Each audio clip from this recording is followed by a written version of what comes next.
Halo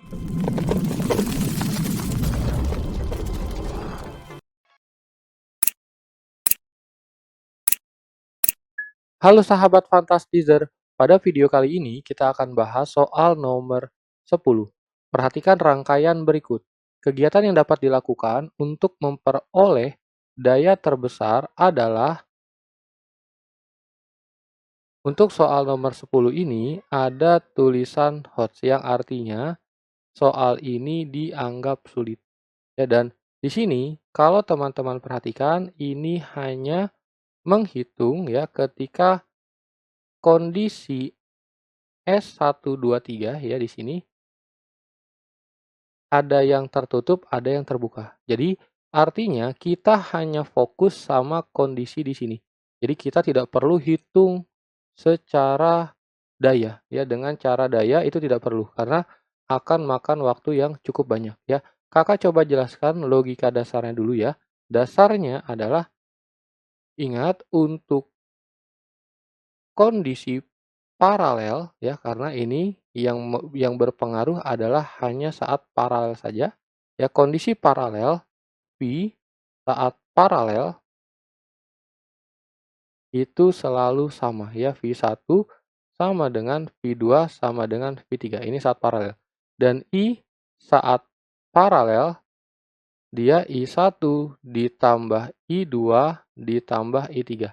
Ya, nilainya dia berbeda. Artinya kita tidak bisa menghitung daya dengan rumus I.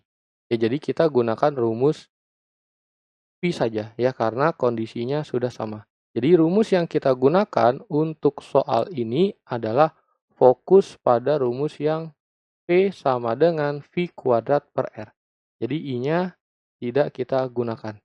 Nah, kalau teman-teman perhatikan pada rumus P sama dengan V kuadrat per R, variabel yang kita gunakan adalah yang R ya, karena kondisinya yang kita hitung adalah R. Dan V-nya ini kita anggap konstan atau tetap.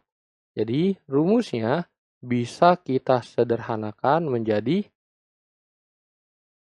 P itu sebanding dengan 1 per R. Ya, jadi ini rumus yang akan kita gunakan. Nah, berikutnya apa yang kita cari? Ya, yang kita cari itu apa? Yang kita cari adalah agar nilai P-nya maksimum. Ya, agar nilai P-nya maksimum, maka kita cari yang R-nya kecil. Ya, karena semakin kecil angka R-nya, maka P-nya semakin besar. Jadi kita fokus mencari R yang kecil. Ya, jadi kondisinya seperti itu.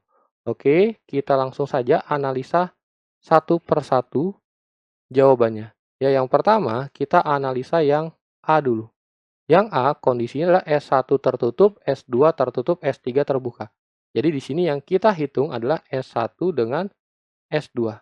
Ya, S1 dengan S2. Jadi kita tulis ini 1 per R paralel sama dengan 1 per 8 ditambah 1 per 6. Hasilnya adalah per 24 ya. Kita samakan penyebut ya. 24 ini 3, ini 4. Hasilnya adalah 7 per 24. Maka R paralelnya adalah 24 per 7. Hasilnya adalah 3,4 sekian ya. 24 dibagi 7 itu adalah 3,4 sekian. Kita tidak perlu tahu data detailnya ya. Kita cukup kira-kira saja satu angka di belakang koma. Ya, berikutnya kita coba yang B-nya. Yang B yang tertutup adalah S1 dengan S3. Jadi yang kita hitung adalah S1 dan S3. Nilainya adalah 1 per R paralel sama dengan 1 per 8 ya.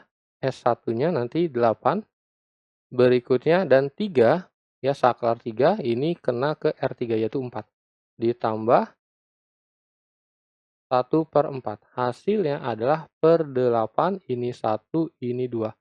Nilainya adalah 3 per 8. Maka R paralelnya adalah 8 per 3 ya, dibalik ya. Nilainya adalah 2,6 sekian.